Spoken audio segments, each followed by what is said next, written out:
about MAID.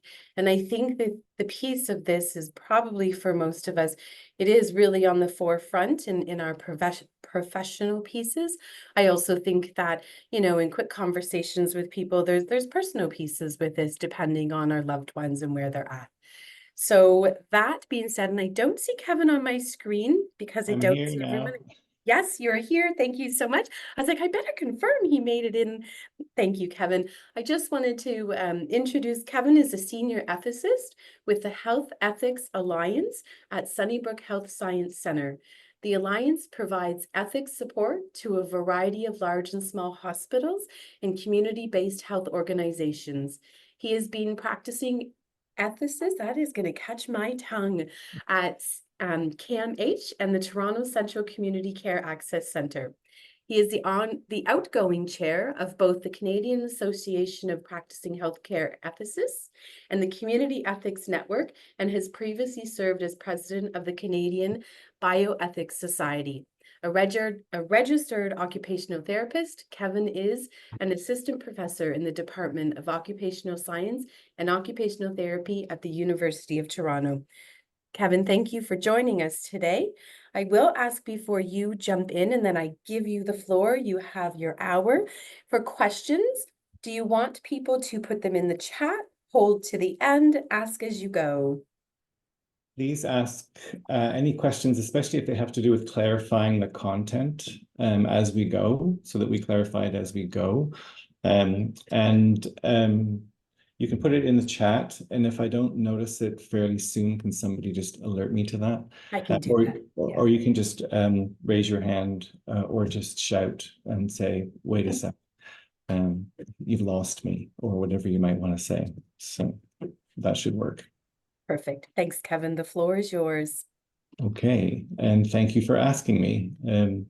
I believe somewhere in the room, just so everybody knows, is somebody named Lucy, who is a palliative care resident who is doing a bioethics elective with us. She's basically following us everywhere we go and with whatever we do for a couple of weeks. So she's here as well from U of T. So I'm just going to go ahead and I'll find the screen I want to share here, and hopefully that will work. Okay. And so to move my controls so I can see that. The title I chose is an update, not soon, maybe later, and maybe never, because that's pretty much, I think, how it feels for a lot of people, given the latest developments in the legislative delay in removing the exclusion of mental illness from eligibility. So I'll just start out with some disclosures too, to say that I am or have been involved in coordinating MAID requests. It's a big part of my job here. The ethics department coordinates all the MAID requests at Sunnybrook. I'm a member of the Canadian Association of MAID Assessors and Providers, an associate member, and I've been involved in their project to develop a Canadian MAID curriculum. And recently I've become a member of the newly convened MAID Death Review Committee that the Office of the Chief Coroner brought together earlier this year. So we review some of the sort of more complex and perhaps sort of contentious issues that crop up in assisted dying. And one thing I want to make clear is that if I do ever come across in any way as inured to or insensitive to any aspects of MAID as they affect especially your staff, your clients, yourselves, I apologize in advance. It might be that there's something about which I am long since convinced and I don't recognize the nuance, or it's just become so commonplace to me in my work that I'm not recognizing something that is profoundly distressing or some other oversight of mine. So please call me out on it if you ever notice that. I openly welcome people to say, stop for a second here and let's think. The content alert is probably quite obvious. This is intensely personal. It's very contentious and it's potentially divisive. It can tear apart teams. It can tear apart disciplines. It can tear apart families. And we've seen that happen. It's complex and it's nuanced. And it affects specific individuals and groups in different ways, though not uniformly. So I think it's always an individualized experience, no matter how much we might want to look to statistics to say this is how it affects groups. And I guess my biggest beef about the whole debate is that the information, the opinions and the reasonings that we find in the public realm are of varying quality. Everybody has an opinion. A lot of people feel they want to and need to share it, feel they should share it. A lot of editors seem to feel that it's worth sharing them. But oftentimes what you end up with are opinions that are presented as some kind of derivative fact that isn't necessarily the case.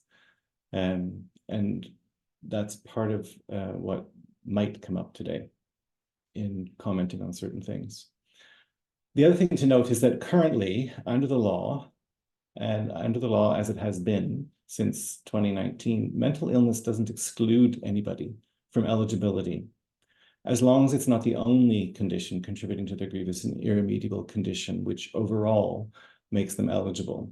And of course, everybody has to be capable of making this decision freely and without undue pressure. So as long as the mental illness isn't causing incapacity, it may be part of the cluster of things that creates a condition. And a few words about terminology. So one thing to understand is that the term MAID is very Canada specific. It was coined for our legislation. It includes both what's classically called euthanasia, which is killing another person, in this case, at their capable request. And it also includes what's classically known as assisted suicide, which is helping somebody end their own life.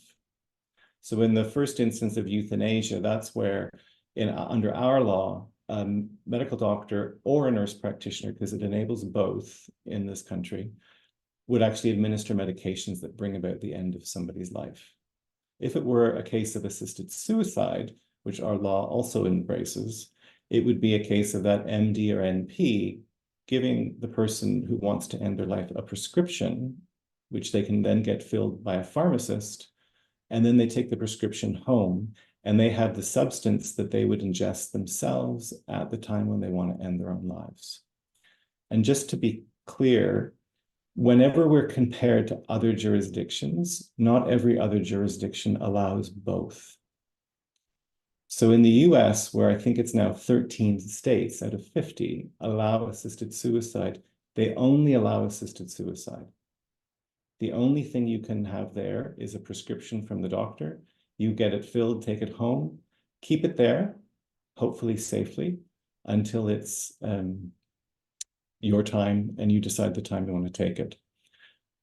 Nobody necessarily needs to support you while you're taking it. There are voluntary groups that do that. Nobody necessarily needs to monitor what happens to the medication. No doctor can actually legally, under their law or under their code of ethics for the American Medical Association, actually administer the substance. So it's very different. It also means that here, an awful lot of our provisions happen in acute care hospitals because it can't happen there typically in the US. Whereas in other jurisdictions like the Netherlands and Belgium, they do allow these same things, but I believe that we're the only place so far that allows nurse practitioners to also be involved.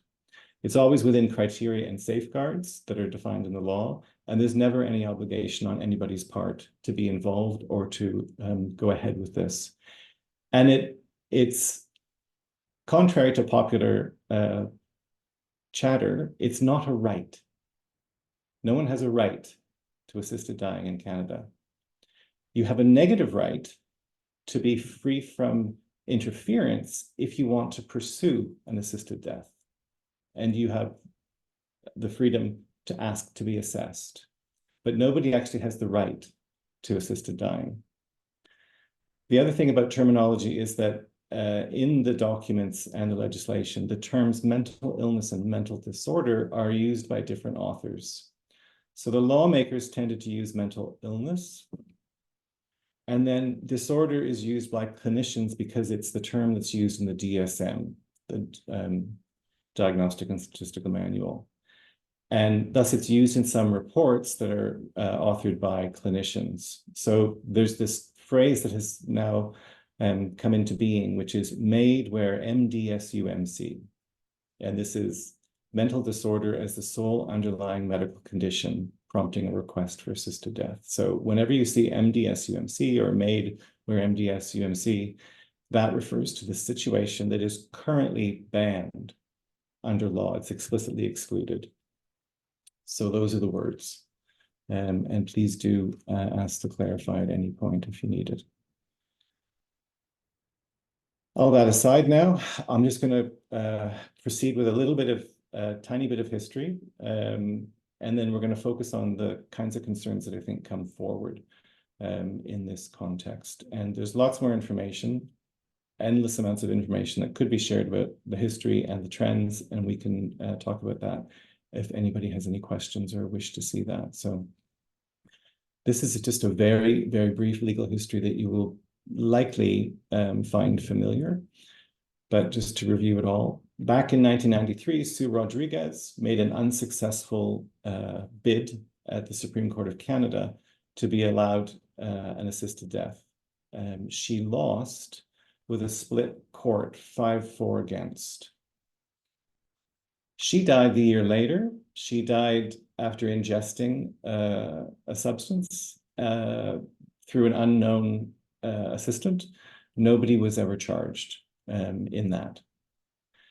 Then in 2015, Gloria Taylor and the family of Kay Carter were successful from the BC court all the way through to the Supreme Court of Canada. And that was a complicated run where the case came from Gloria Taylor, who was a woman with ALS, who is in the earrings there, I guess on the right-hand side of that pair of photos. And she brought forward a case saying, I should have the right to die because I am going to die sometime, but I'm going to lose my function long before I can kill myself. I can kill myself legally, but you don't allow anybody to help me kill myself once I've become disabled and cannot kill myself. So that's wrong. So that's in conflict with the Charter of Rights and Freedoms. She won in the BC court. It was appealed a couple of times. It ended up at the Supreme Court, by which time Kay Carter's family, Kay Carter is the woman on the left in those two photos, she had already died in Switzerland. Her family had taken her there. They were open to criminal charges of assisting a suicide at any point in time, having helped her go there. So they went to court to say, our mother should not have had to do this, and we should not be open to these charges. They won 9-0 unanimously in favor. So one might ask what had changed by that point in time. And what had changed was that there were a couple of new legal issues that were raised, and there was a change in the circumstances and evidence around it all. It involved a different legal conception of Section 7, which is what Sue Rodriguez had also brought forward, the right to life.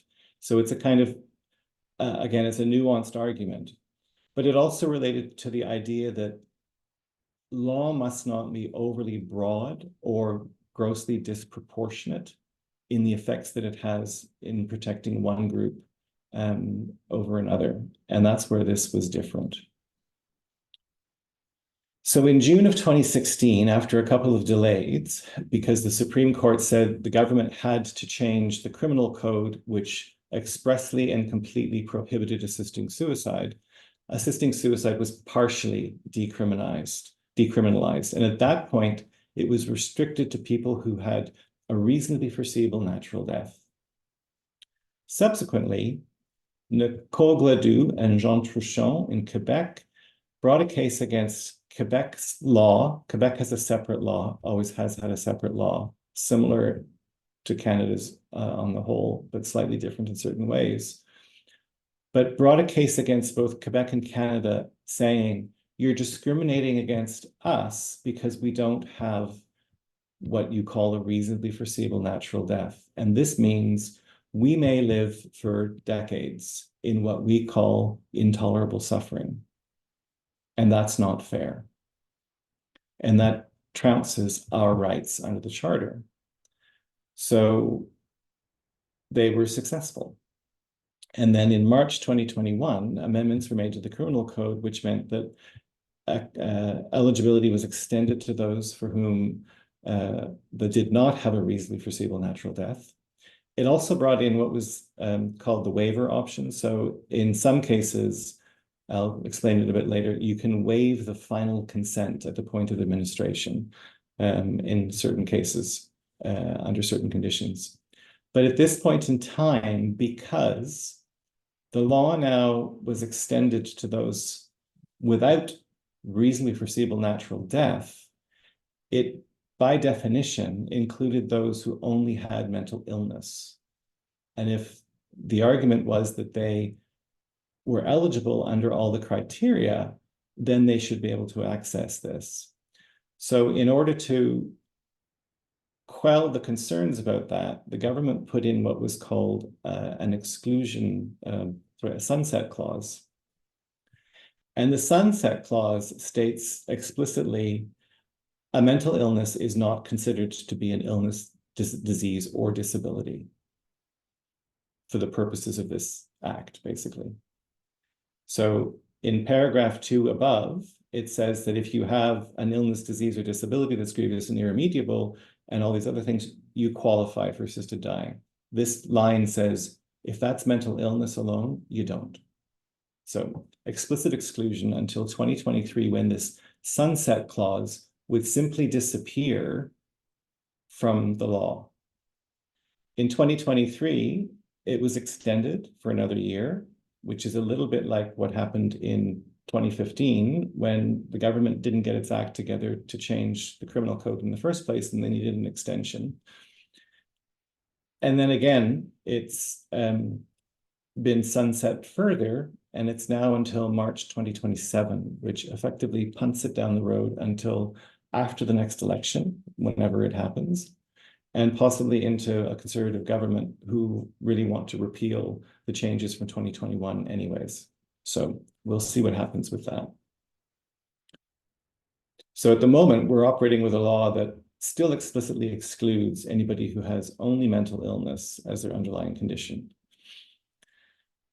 One thing to remember is that it remains a criminal offense in Canada to assist suicide. And the way it's written in the criminal code is this way, that you're aiding or abetting a person to die by suicide. That's a criminal conviction and the term is up to 14 years. Because that remains in the law, that's the way the law always was, there has to be this extra section in the criminal code that is exemption for medical assistance in dying. So that was what was added in 2016 and since has been revised a couple of times.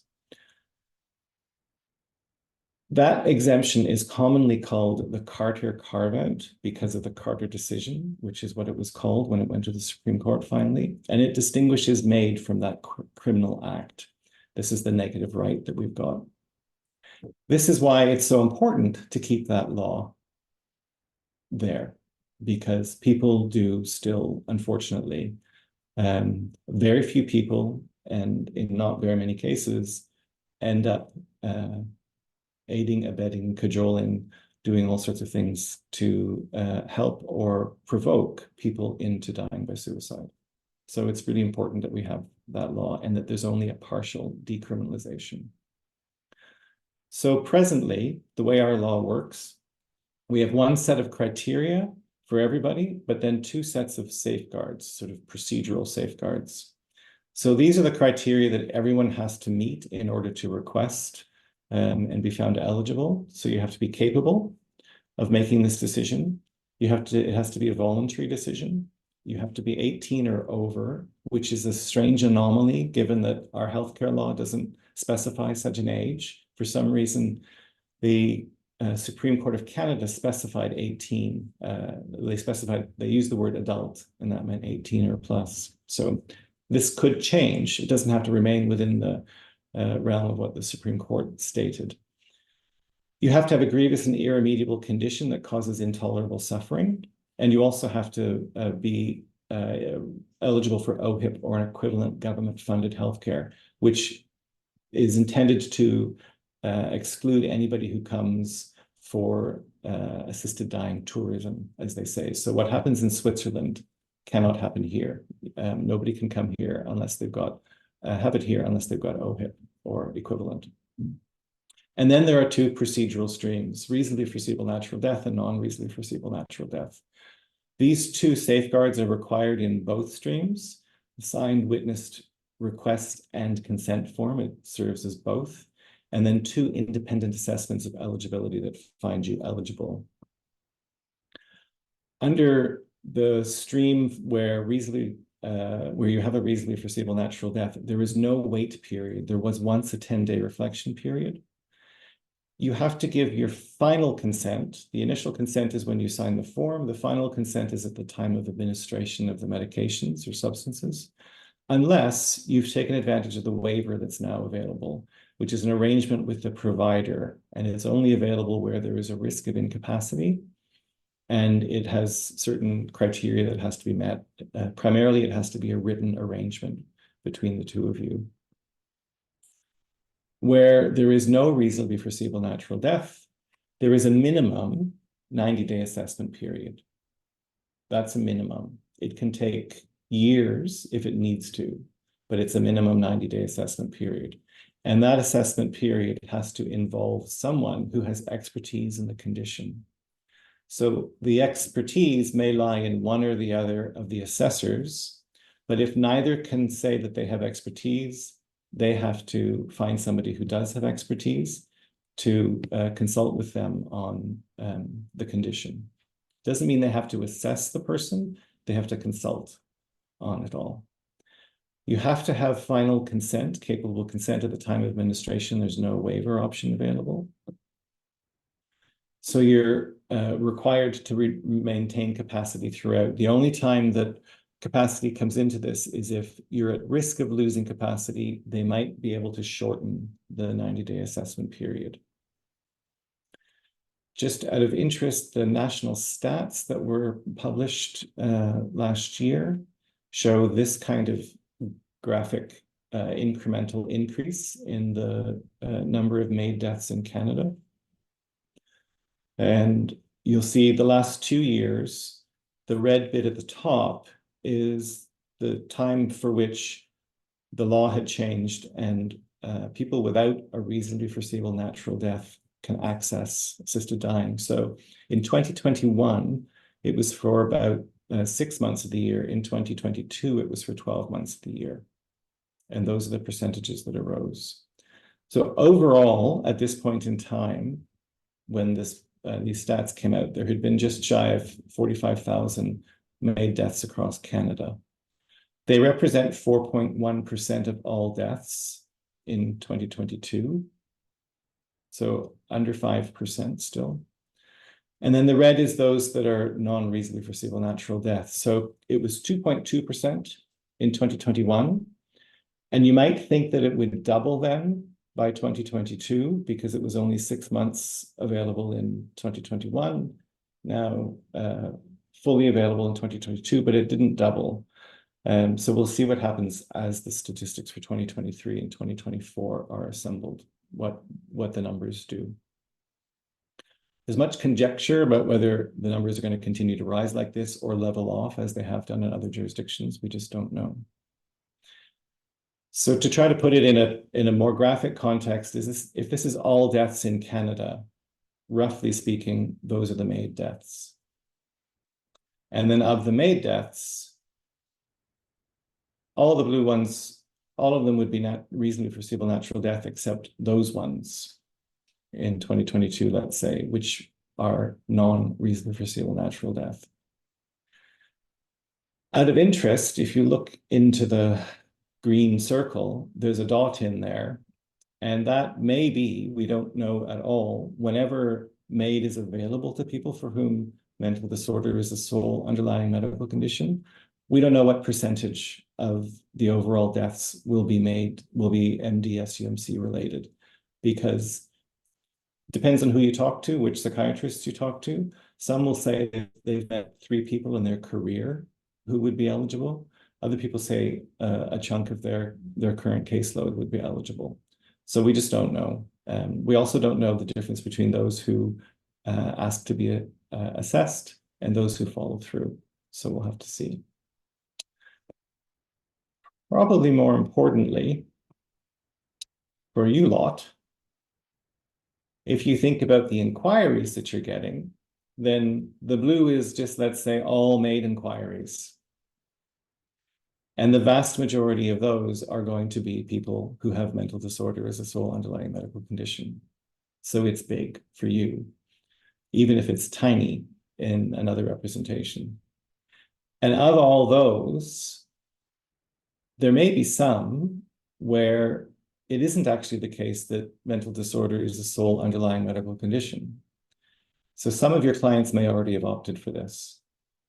Some of them may in the future. So it's a very real concern to you, your staff, and your clients. And what we need to do now is talk about your pressing concerns. And the ones that, when I asked for some sense of what were the concerns, one big one that understandably crops up is that clients who may be in crisis are asking for referral from MAID. And how do you respond? So I think I'd probably start out by saying, how do you respond? Does anybody have a suggestion for how they would respond?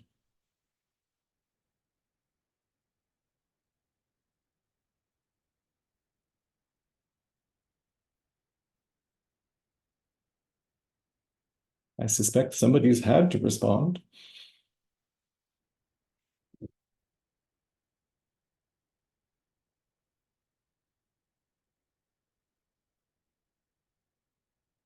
How might you suggest a staff member respond?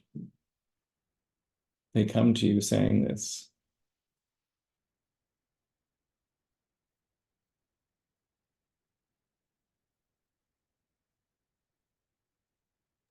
Lori. Well, I wonder about sharing the information, kind of the facts, as you kind of laid out today, because I think some people may be may have the perception that they can just ask for a referral and will be granted MAID. So I think having information which helps better equip staff to respond would be helpful. This makes sense.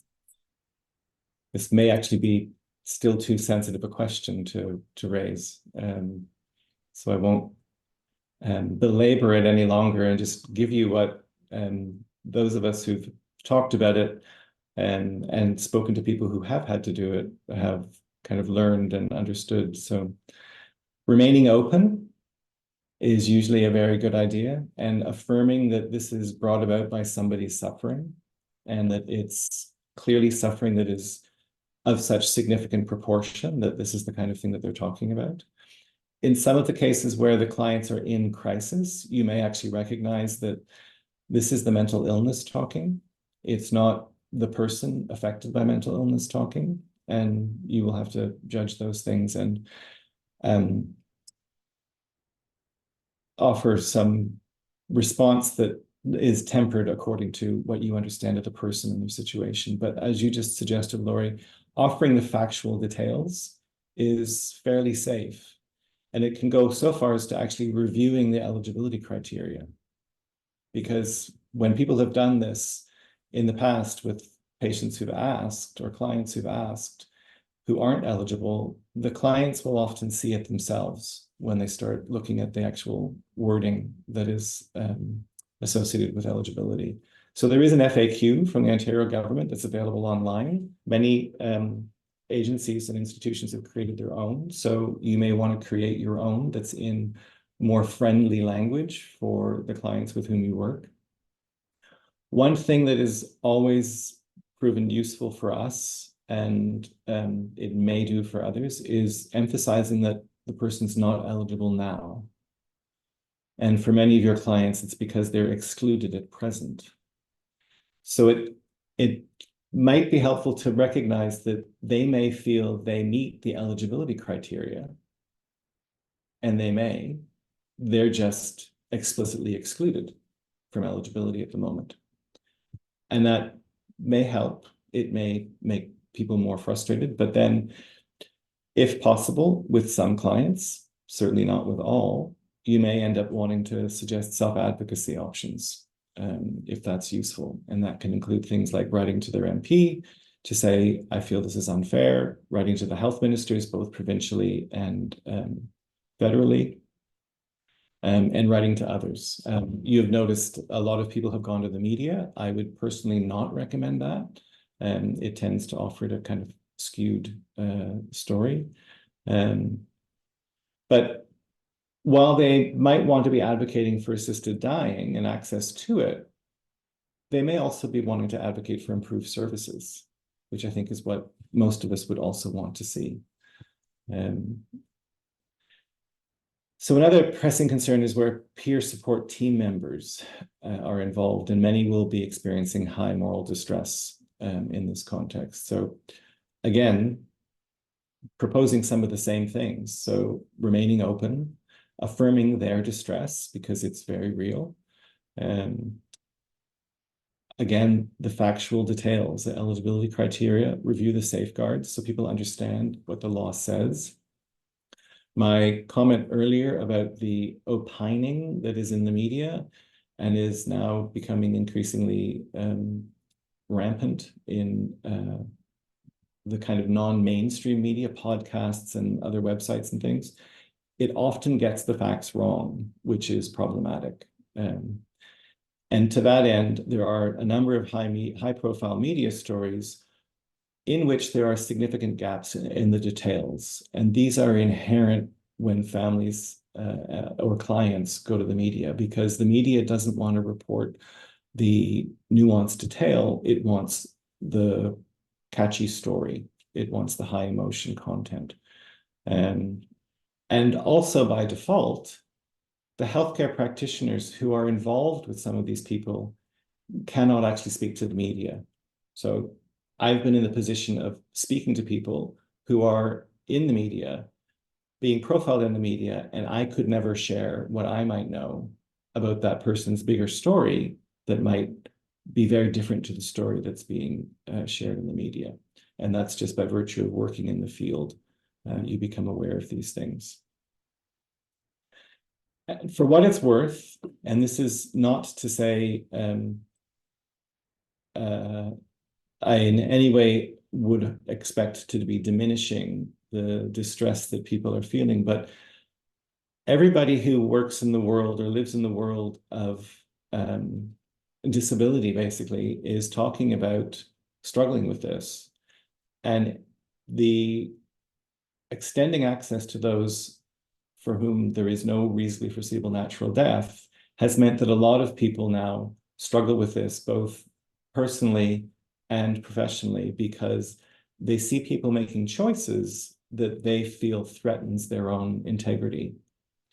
And it's been the case when I've spoken with groups who support people with spinal cord injury and other sorts of static conditions like multiple sclerosis and so those sorts of things, that they're really struggling because they have clients who are pursuing this, and sometimes those clients are being supported by peer support team members. And it's back to the fact that in these cases, it's a personal judgment and a personal decision that still has to be informed and capable in all these cases.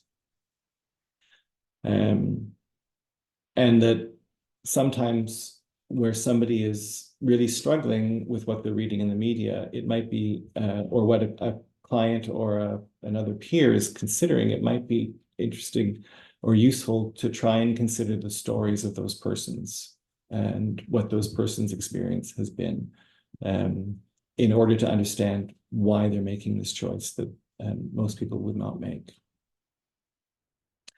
And then there is the trouble of system failure as the drive for such requests, which is a very obvious criticism to make.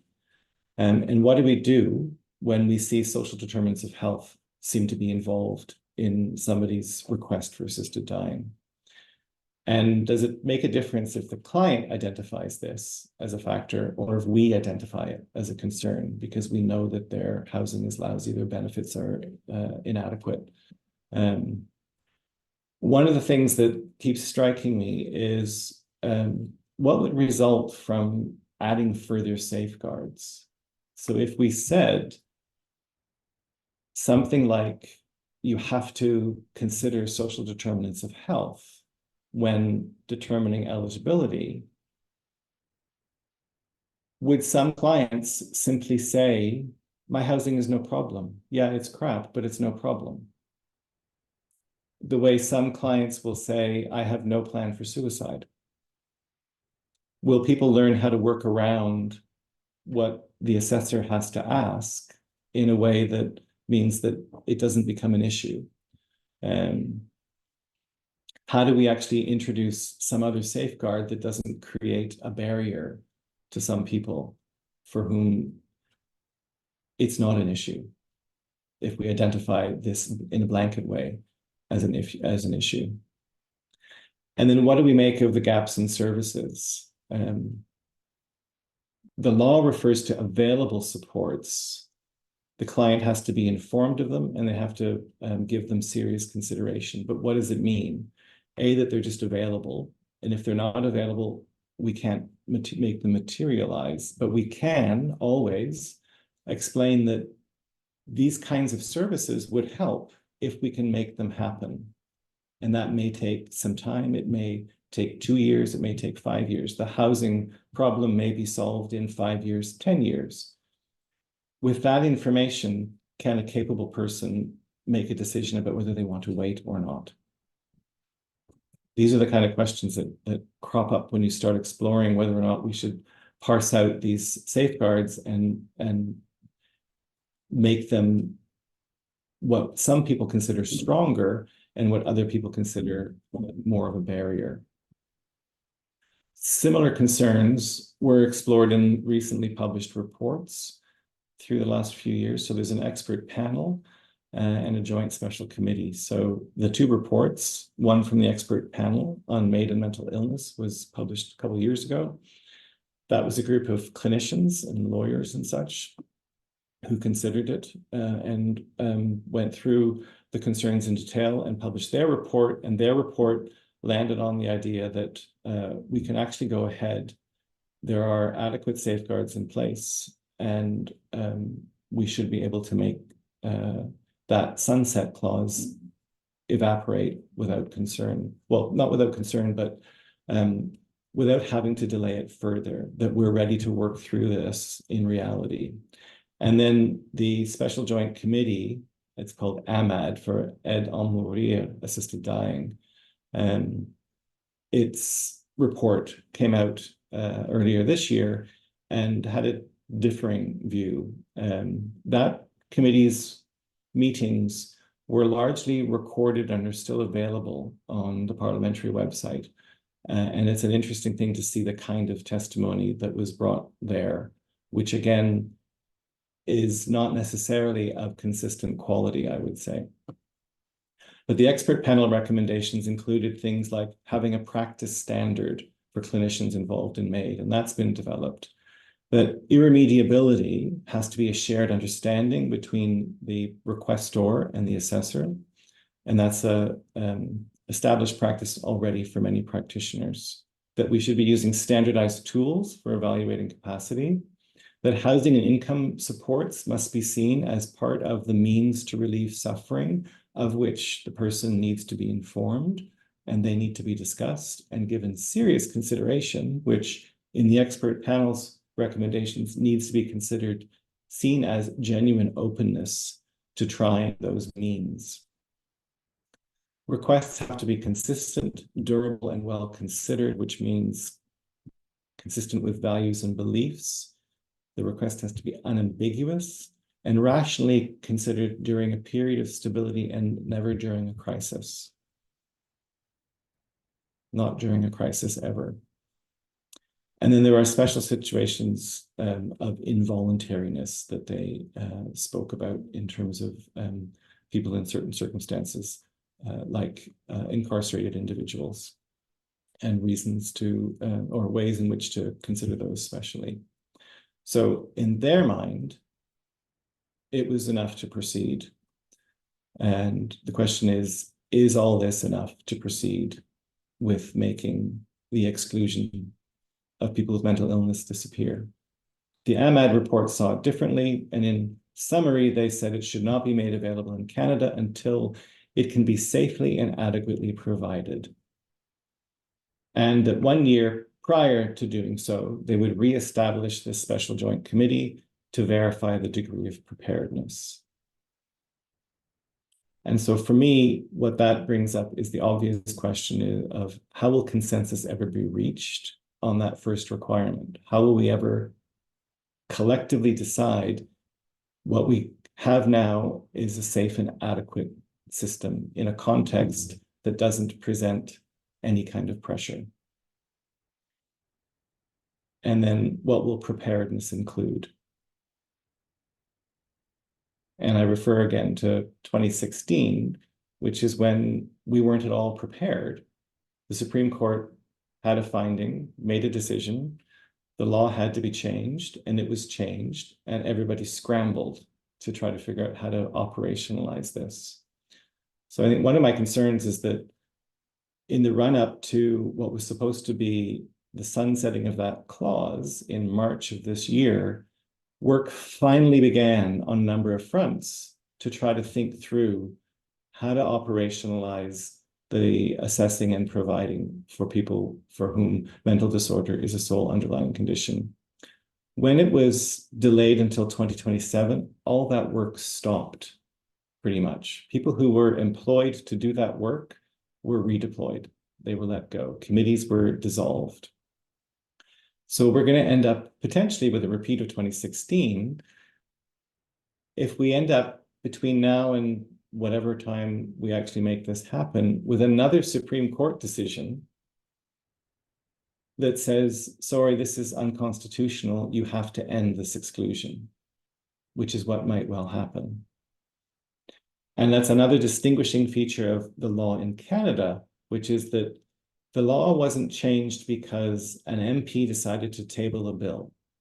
The law was changed because Canadians went to court to say this restriction of liberty is unconstitutional. Those cases won.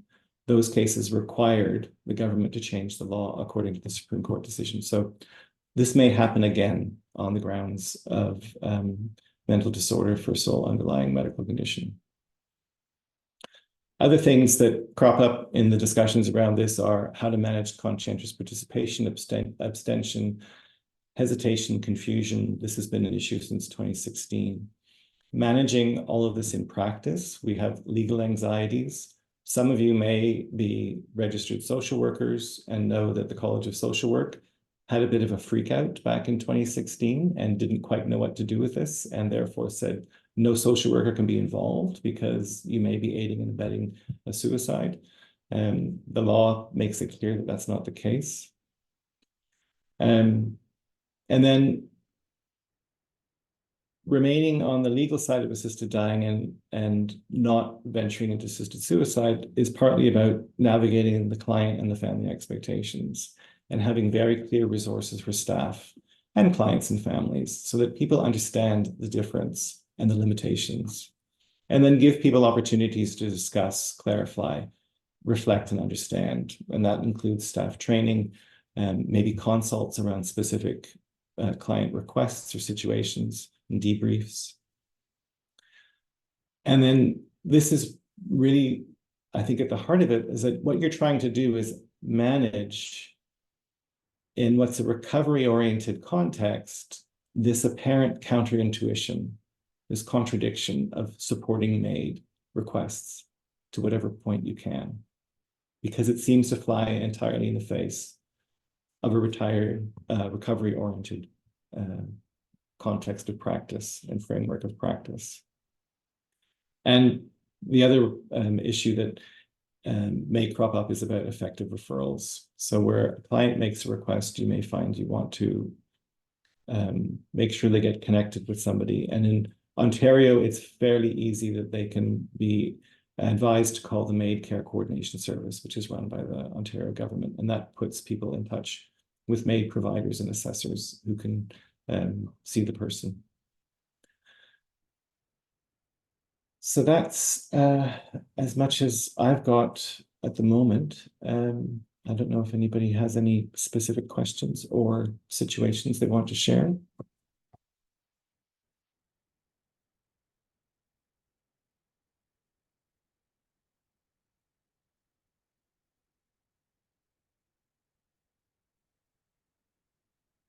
I'm not seeing any hands.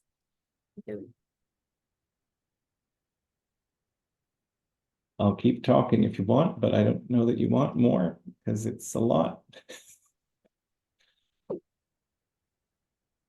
And it's troubling and it's unsettling.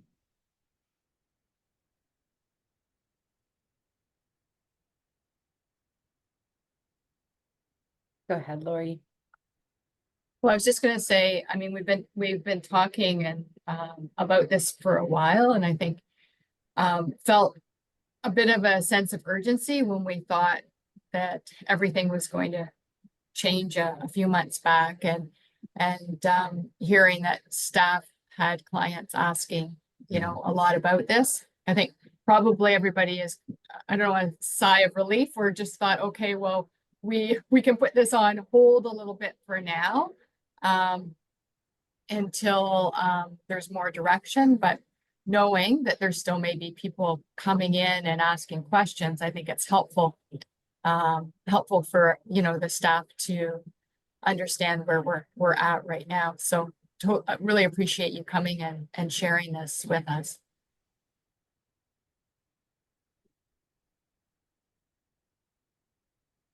It's my pleasure to help, and you can happily contact me if anybody would want to. There's just a comment I can share, just sharing need time to process this. Is there an option to ask questions down the road if needed? And thanking you. Oh, and I thank you. I see you put you were all over it, Kevin. Thank you. Lovely. Yeah, happy to Yeah. to field questions at some point. Yeah, and I don't know if CMHA Thames Valley has any ongoing ethics support for your regular work. Some places do, and not everybody does. You can find that through various ethics service providers that are in the province. Well, thank you so much, Kevin, for your time. That was a lot of good information. What came to my brain, and I don't know who would discuss this, is I wonder from some of the just really clear facts. Like, I liked that piece that resonated of there are some really clear facts of exclusions and exemptions and what is and isn't considered in timeframes. I wonder if as an agency, that's something for our staff and our teams. Like, do we have a one page that when, you know, for instance, if someone comes to me, if a client has talked to my staff, you know, what's a resource that's really, aside from the support and the great work they do in that frame, but also some good sort of, here's some factual pieces about it. So probably something for us to consider that may help as well while we sit and wait, I guess, for this very next layer of complex that feels like it's going to come way too fast. Karna, I do see your hand. Go ahead. Yeah, and I just thought of one, and I don't know if it's completely relevant to this conversation, but a couple times recently, there's been individuals who have planned for MAID, and the people who are invited to attend, I think sometimes don't feel comfortable saying no. Like in one situation, it was, you know, a child who's 7 or 8 to be like with her grandmother. And I mean, I know the family chatted with her and she said, no, I'll be there. But like a second situation was, I think, a client, long-term client who is considering MAID and wants like other people in the program to come and be there for the occasion. so sometimes, I mean, just ethically, people feel like, oh, I better say yes, and they don't feel necessarily comfortable saying no, but those have been more, I think, the conundrums that I've grappled with is people feeling a duty to attend and be with the person, but maybe not really feeling comfortable. And I mean, the support around MAID is always great, so it may be just referring them to those supports, but I don't know if you have any comments or advice on that. No, I really think that it's a good example. I think people need to really figure out what they're able to do. And that usually is easier done when talking with other people about it and like finding out what's inside you that is feeling uncomfortable with it. And is that surmountable or not? And for what reason would you try to surmount it? Because it doesn't necessarily mean an awful lot to say, okay, I will be there. You know, it's one person among many possibly that will be there. It's perfectly legitimate, I think, to be able to say to somebody, I'm not ready for this. You're helping me get there, but I'm not ready for this now, and I might be ready for it later. So, I mean, we have parties sometimes in the ICU here when people come in for organ donation and after MAID, and there's sometimes a big group, and sometimes there's a lot of family come, and sometimes there's nobody. So it's completely varied. People have done it in their yacht club with all those friends. People have huge parties beforehand because they know the date. My cousin did in BC. So yeah, it's all no size fits all, of course. So it's very much individual. Thank you. But you're not in it, you're never in it alone. So find people to talk to that you trust, I would say. Christine, I see your hand. Yep. Yeah, so just, I mean, it's all leaders on this call. I love the presentation. It was exceptional. I do have a nursing background. I am familiar with death and dying and the grief that comes with that, even when you don't know the person well. Yeah. And when staff are asked if they will support, sometimes staff themselves will ask to support an individual, you know, in the last moments of life. And if you're not really prepared for that, you bring your own beliefs and values to that session. And if it's not something you're trained to do, it can actually be very traumatic for individuals because they bring that lens, especially if you have strong beliefs that, you know, making a choice is against your beliefs, or it does have significant impact for staff. And I love, like, you're very open because you live, sleep, and breathe this. But I would say that staff who are not familiar with death do not understand, you know, are not prepared necessarily for the aftermath. We have had staff that have supported individuals, you know, those who had cancer and were in palliative care, and the traumatic effect that it had on them, they were unprepared for, even though they volunteered to do that. So I do think we need, as an agency, a policy or some training or something around, do we, you know, allow staff to do this as part of their role or not?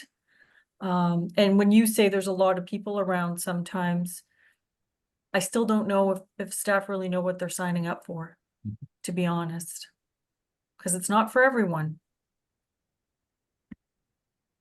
No, it won't be. I mean, it's good to know that.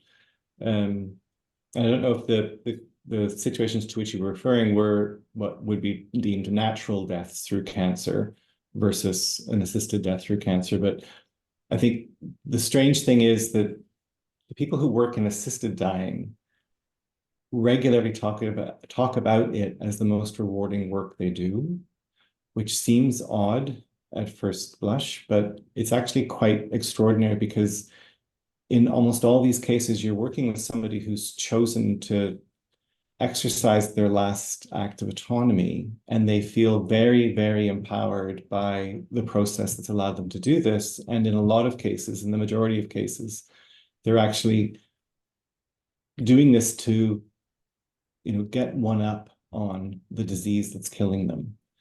And having, seen some family members die natural deaths and watch some people die very long and involved natural deaths, and then seeing a number of people who have opted for these quite quick and perfectly comfortable deaths, sometimes after a period of suffering. But it's not, these deaths don't always, or actually very seldom, they don't arise out of a concern because of poor pain control.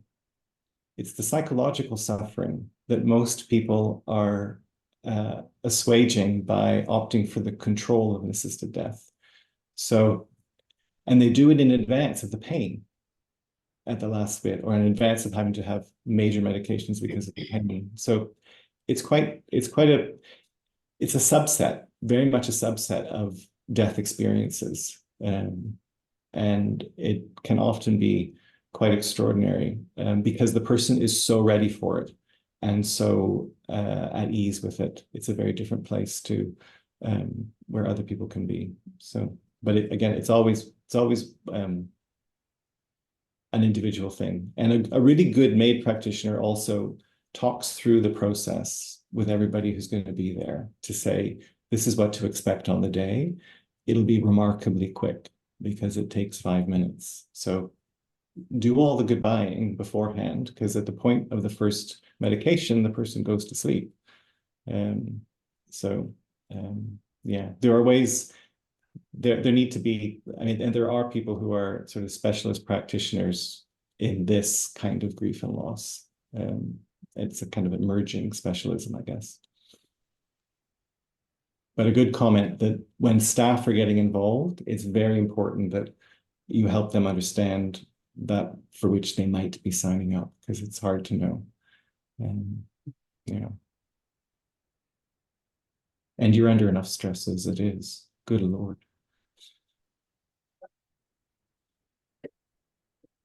Okay. If there are no other questions and comments, then again, I thank you for your time, Kevin, and thank you for your email in the chat. I feel like people are going to probably access that for your expertise and insights. And we will wrap up at this point. Thank you all. Thanks so much, Kevin, for joining. Thank you.